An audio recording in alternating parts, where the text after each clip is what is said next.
Welcome to Savvy Business, Life Unscripted, with your host, Christina Rivera, where our guests share their wisdom and valuable business tips, empowering our audience to expand their personal potential. Hi, Melinda, Emerson. Welcome to Savvy Broadcasting, Life Unscripted. I'm so grateful to have you here today. How are you?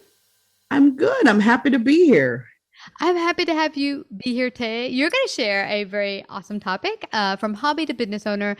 You've taken a wonderful idea, something you're great at, and you turn into a thriving business. A lot of people have great ideas, but turning into a thriving business is a whole nother story. And you're also known to many as a small biz lady. So I love that, helping small business owners really build their expertise into a thriving business. Before we go to share all that, just share a little bit about your backstory. What brought you into the world of entrepreneurship? Well, to be honest with you, I'm a very accidental business coach. I came out of the journalism world. I was a television producer, and I started my first business 22 years ago, believe it or not. And after about 7-8 years of running my business, I realized that I would have run my business better if I had had better advice. And back then, there just really wasn't anyone in mainstream media giving small business advice. Like literally, it was just like Susie Orman was talking about 401k plans, and Gene Chasky was on the Today Show talking about, personal finance, but nobody was talking about, hey, you got an idea and you want to hit it big. There's a series of steps you need to go through in order to increase your likelihood of success. Yeah. And so seeing that there was an absence in the marketplace, I was like, I think maybe I should be the lady giving the advice. And so literally in 2007, I completely, blew up my first company and basically started Small Business Lady Enterprises. And it was like, my mission is to end small business failure. And that's what I'm about. And everything I've done since then, every article, every blog post, every interview, all of my books and training materials through Small Business Lady University, those are all about helping people figure out the business of running a business. Because the thing about it is most people know how to build their widget. Most people know how to provide their service. They know how to knit their sweaters. They know how to do that. What they don't know is marketing and finance and distribution and cash flow management. And these are all of the things that can very easily put you out of business. And so that's what I do. I teach people how to start and grow successful businesses. And more, we're teaching people how to start businesses online, because the pandemic taught all of us that no matter what you sell, you better be selling it online, or else you will soon not have any business at all. So that's what I do. Yeah. And that's interesting the way you just brought that up there. That is perfect, because there's so many businesses I talk to, and some of which would have never even considered that they could take their business online. One gal said, I was doing a food truck. Boom. What else can I do? Well, she ended up working in her kitchen, found a very ingenious idea of how to freeze her particular thing and leave it that it could be frozen but taste awesome in people's freezers, so they could mass sell it to restaurants, to grocery store chain. She created a frozen food item that she could wholesale to grocery stores and stuff. Boom. She just took her little food truck and just 10x'd it, or 100x'd it. And that's that's why I love that you share that during this time of pandemic, if you take that, sometimes just a slight switch can really blow your business up. Now, also, you're the best-selling author of Become Your Own Boss in 12 Months, and you're on your 3rd edition already, a lot of which is covering some of the same stuff we're talking about today. Oh, yeah. We really revamped this book in a major way. And the book was originally printed in 2010, believe it or not. But this is the 3rd edition, and it's got all of the new marketing stuff in it, because marketing is now really, really complicated. Yeah. And there's all this stuff you got to understand and know about SEO and, organic search, paid search, social media channels, which social media channel. But most importantly, you got to have a great website, because you've got a great website, you got a problem from the very beginning if you don't have a really good website, because the whole point of doing social media, right, is to drive that traffic back to your website. And if your website isn't ready for company, if you don't have some opt-ins and some offers to build an email list, you are dead in the water. Same thing with a retail business. If you let people walk in your store and plunk down $50 and leave, and you have no information about them, you don't know where they live, who they are, you can't love on them. And what we we know is that existing customers are more important than new leads. Why? Because existing customers are 60 to 70% more likely to buy from you again, whereas a new lead, you're lucky 5 to 20%, if you're lucky, that you can convert a new lead into a customer. So certainly you always want to have leads, but you would be foolish not to focus on figuring out how to love on your existing customers. Yeah, I love that. There's one business mentor I follow online. He's in the fitness industry. But what's interesting, he said the first 10 years, I did really poorly. And it was that I was focused so much on the product and not the people I was selling it to. How do I love on them and realize how is this serving them? How do I best serve my clients? He said, I did that pivot, my brain pivot, where I said, put them first. What do I do to put my clients first? And that year and going forward, he's only gone up, up, up each year.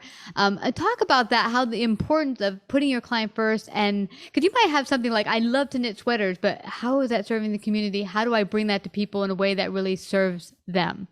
Well, the thing you always have to think about is that people buy solutions. They don't buy stuff. They buy a sweater when it's fall or winter and they're cold. So how can you figure out how to find the cold people, right? I mean, literally, you have to think about how are you providing a solution, and that you don't just want to sell somebody something. You want to become a partner with them.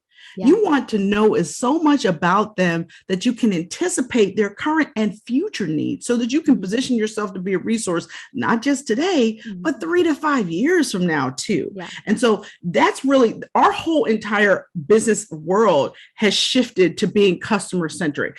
If you are not focused on your customers, you won't have any. And the reason why is because customers have so many options. I mean, my goodness, they can buy from their phone and soon they'll be able to telepathically think about a product and it'll show up at their doorstep. I mean, literally, there's so many ways for people to buy that if you're not thinking about your customer experience, things like your unboxing experience, are you just throwing something into an envelope or a cardboard box? Or do you have beautiful tissue paper with maybe a couple of pieces of candy or whatever? Or you could just be like Zappos and just treat everybody like a VIP. How about that? Rush everybody's order, right? To be, you can use your customer service as your value proposition. But the thing about small businesses and the things that we really have to think about is in your business, you have to have something in your business that is not easily duplicatable by your competitors. Because if you don't, you can get picked off any given day. Like if you're just going to TJ Maxx and buying purses and reselling them on Amazon, anybody can do that, and they can do it at a cheaper price than you. And so you've got to figure out what else is exciting about that. How can you do a value add? Can you add a matching wallet or something? I mean, I don't know, but you've got to figure out how to surprise and delight your customers so that they don't just get excited about whatever you sold them. They get excited about doing business with you. And that is the secret sauce now. That is, you want to be easy to work with. You want to have frictionless shopping cart experiences. If you make people think too much or look too hard for how to buy from you, they moving on. You got 3 seconds when somebody gets on your site, and if it's even faster from a mobile device. So you got to even make sure that your website loads quickly from a mobile device, because 24% of people out here run their whole life from a phone. They don't even have a laptop computer anymore. So mobile has become so much more important, especially for folks that are local businesses, local retailers. You guys have got to be mobile first, because most people who are searching on a mobile device are searching with intent. They're in the car driving, looking for your place. They're looking for something to eat. They're looking for a flower shop. They're looking for a bicycle place, right? So you have to make sure that you can get found, and you've got click to call buttons and your hours are well presented. You just got to make sure all that stuff is there, because they got options. Yeah. I love that. And it's interesting because I think one of the things I hear from small businesses more than anything is, oh, I'm very low on cash. I don't have cash. I can't buy this. I can't buy that. And they're thinking that's their stoppage to great marketing or really making contact and serving your client. And it's not. One small business owner I know, what he does, he does t-shirts. Not a big thing, but he customs the t-shirts. You buy them, you get a custom design. But he was doing, like you said, he has a beautiful box he bought. He puts tissue paper in there. He puts a thank you note. He's made deals with other vendors that they could give him free samples of things he could just put in there as that surprise you mentioned. So it's like, oh my God, a free sample of XYZ. I can get Nike 20% off, la, la, la. That's really exciting to the people opening up that box, something they didn't expect. And it didn't cost him a lot. He just had to make those connections and partnerships. Well, you have to invest in branding, even if you're a small business. And I tell people this all the time. You brand a business and you sell a product. Mm-hmm. So it doesn't matter about the product if people know the brand, if people like the brand, if they have a connection to the brand. So you really have to focus, especially early when you're just getting started and no one's heard of you. Yeah. You have to spend time branding. You have to do videos. You have to do social. You have to get out there and get those testimonials, especially video testimonials are like the best, right? So you want to make sure that you are demonstrating over and over again what you do, because people are going to look on your website or Google you before they ever pick up the phone and call you. And if they Google you and they don't find anything, they're moving on, right? You're gone, out of mind, and really quickly too. You'll lose their interest really, really quick. Exactly. And you mentioned something also very important, Melinda, is that if they want to brand, people say to me, oh, well, I can just open my cell phone, just do a quick video on the run while I'm taking the dog out. It's like what someone has said. He's a video content creator, and he says, some people will say, oh, I can't hire you. You're too expensive. I can just throw my phone on while I'm walking the dog, do a little branding video. You have to understand whatever you're doing is the picture of your company.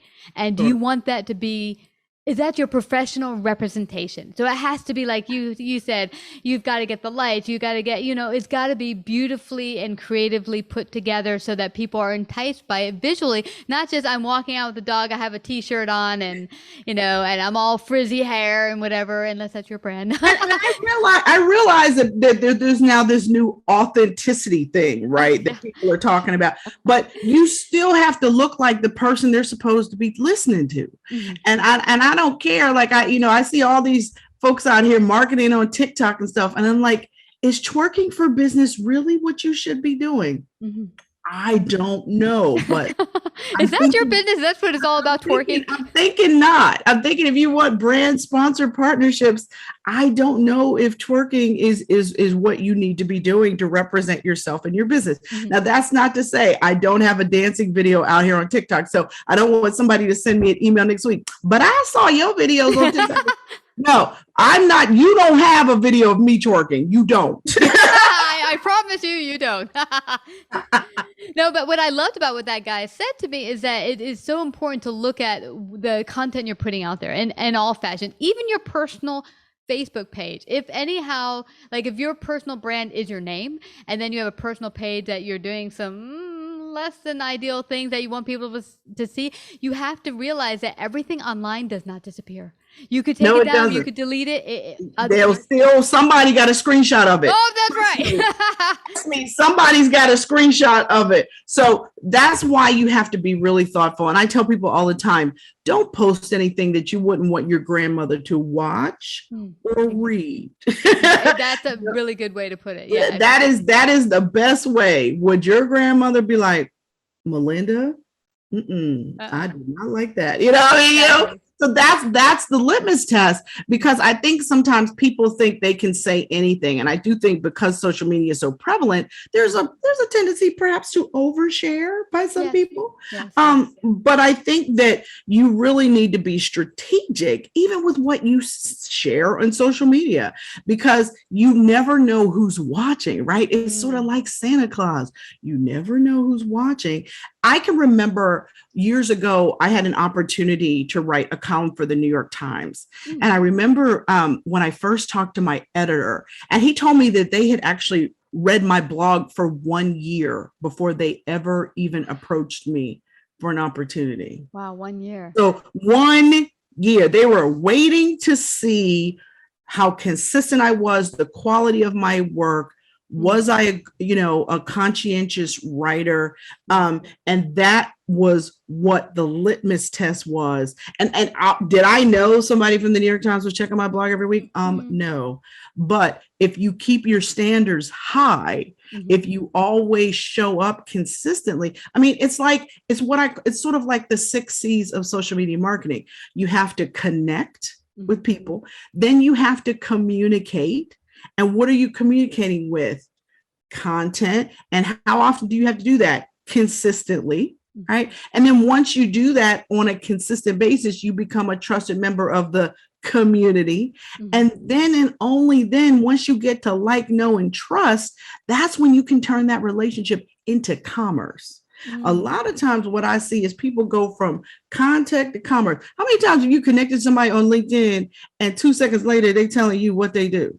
Yeah, exactly. And here, why don't you buy this from me? I'm like, dude, I don't know who you are. I don't know you from Adam's Alley Cat. Beat it. You know what I mean? But but again, I am constantly bombarded with these people, and I'm always fascinated because I'm like, does this actually work? Because I'm trying to understand. There's 1,000 people saying like, oh, I'll get you leads on LinkedIn. I'm like, perhaps you should have looked at my account and discovered that I have 100,000 people following me on LinkedIn. Yeah, I'm good with the leads. Yeah. Thank you though. But no, but again, I think people have an inflated sense of themselves. And it goes back to exactly what you were talking about with your colleague with the training business. You got to focus on the people. Yeah. You got to pay attention to the people and not just have what I call basic demographic information about people, who they are, where they live, how much, money do they make? Are they married? Do they live in the suburbs? Are they a mom or not? You need to know, what do they care about? What are their aspirations? What are their fears? And what are these people struggling with? That's what you need to know, because in order to sell effectively, particularly online, you have to create an emotional connection with your target customer. And you won't be able to do that if you don't know what we call more the psychographic information about people. Demographics are anybody, you can get that. But you got to know, what are these people really dealing with? What do they want? How much time do they have? How much stress are these people under? Like, those are the things, if you know that, then you can offer them a solution that works for them, that makes sense for them. Yeah, absolutely. Absolutely. And I recall early on, I had started a business meetup group in New York several years ago. And one of the things that popped out were people would come in and just hand out their business card here and their pamphlets and And I made it like, no one can pass out business cards in this meeting. At the end, if you want to go with coffee and get to know someone better and you end up sharing cards, fine. But I didn't want that, because I wanted people to really, really connect. And I think I equate it with, like, you meet someone and you're like, on the first date, you're like, can we get married? Let's walk down the aisle now. It's kind of like that, how you're acting when you go into these business sites. You're like, here, buy my thing. It's like, do I know you? You're asking me to get in partnership with you, and I don't even know who you are. Right. So, right. Yeah. Well, and in those kind of settings, you almost have to be like more interested than interesting, right? You got to be doing more listening than talking. But I will tell you, even in more closely situation to what you just described, I've gone to networking events like La Tip or something like that, and I have seen 30 people get up and give their 1-minute commercial about their business, and only 3 of them do it in a way that I actually know what in the world they do. Really? It's amazing to me how badly people's elevator pitches are and how poorly people write their bios. It's amazing. Wow. Like, you go to somebody's website and hit the about page and you're like, what is it? What do they do? Or they stand up in a meeting and give a pitch and you're like, I have absolutely no idea what you do. And thus I can't even refer you, let alone do business with you. And so that is the thing that I have a little super pet peeve about that. I'm like, if you can't articulate what you do in 60 seconds or less, we have a whole other issue. Let's start there. Let's start. And you know what? Because I find a lot of people have these kitschy, oh, I'm a mompreneur. What is that? There's an entrepreneur. Mompreneur is not a word. It's like, stop it actually is. It actually is. Is it really a word? I thought it was made up. It is a word because I actually know the woman that trademarked it as a word. Yes. But the thing about it is that you do need to say what you are, right? But know that what you are is not important, is who you serve. And I think that's the problem. People forget to tell you who is their best target customer in their introduction. I specialize in working with X and I help them accomplish Y. That's where people mess up, because I'm like, okay, I'm listening. I'm hopefully listening, and I can't. Yeah, it's like I'm getting tired here, but no, it's true, because I see a lot of great websites and people who I know are wonderful people, and I know they have gifts and talents, but they get all kitschy with fancy words or slogans. I'm like, dude, just you have to watch using too much industry jargon and stuff like that, because people don't know what that means. These acronyms you want to throw out, don't do that. I don't know people that don't know what you're talking about. So make it easy. This has been we could go on for hours. I know we can. You've offered so many tips here and strategies for people just to start to look. First, let's get on your elevator pitch. Let's start to work out how do you serve people? How can I really get connected to my audience and to my target market? But where do they find out more about you? Get your best-selling book, become your own boss in 12 months. How do they get a copy? Well, if you want to head over to Become Your Own Boss book, that is my website. But my book, Become Your Own Boss in 12 Months, is available anywhere books are sold. Kindle, Audible, Amazon, your local bookstore. My book is everywhere. So I'm so grateful to have the opportunity to be here today and talk to you a little bit about my philosophies on how to start and grow a successful small business. That is great. And can they work with you and go to your website and work with you directly? What does that look like? Absolutely. I have a bunch of online courses at smallbizladyuniversity.com. If you're interested in a VIP coaching day or a group coaching with me, you can check me out as well. All you have to do, if you can't remember all this stuff, just Google Small Biz Lady. You'll find me. All right. That's perfect. Thank you so much, Melinda, for coming today to Savvy Broadcasting and sharing your great wisdom. I really appreciate it. Thank you. I appreciate you having me. You betcha. Like, subscribe, and share this episode. To listen to more savvy episodes and savvy biz tips, go to www.lifeunscriptedradio.com. To find out about our paid sponsorship opportunities or how to become a guest, email Christina at lifeunscriptedradio.com.